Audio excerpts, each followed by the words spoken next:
सिंधुदुर्ग जिल्ह्यात कालपासून मुसळधार पाऊस पडतोय। प्रामुख्याने सह्याद्रीच्या पट्ट्यामध्ये हा मुसळधार पाऊस होतोय। कणकवली, वैभववाडी, कुडाळ, दोडामार्ग तालुक्यात तसेच सर्वात पाऊस जास्त होणारे जे ठिकाण आहे आंबोली येथे सुद्धा मोठ्या प्रमाणात पाऊस पडतोय।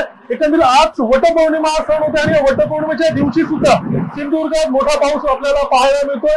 पाहिलं असेल तर बळीराजा मात्र काही चिंतेत होता, जो 15 ते 20 दिवसांपूर्वी पाऊस न झाल्यामुळे मात्र मागील 2 ते 3 दिवसांपासून सिंधुदुर्ग जिल्ह्यात जो मुसळधार पाऊस होतोय त्यामुळे शेतीच्या कामाला वेग आलेला आहे असं पाहायला मिळतंय। एकंदरीत आज सिंधुदुर्ग जिल्ह्यात पावसाचा येलो अलर्ट हा देण्यात आलेला आहे। येलो अलर्टमुळे सिंधुदुर्ग जिल्ह्यात अनेक भागामध्ये आज मुसळधार पाऊस पडण्याची शक्यता वर्तवली जाते। रोहन नाईक, लोकशाही मराठी, सिंधुदुर्ग। लोकशाही मराठी ऐका, पहा, जागरूक रहा।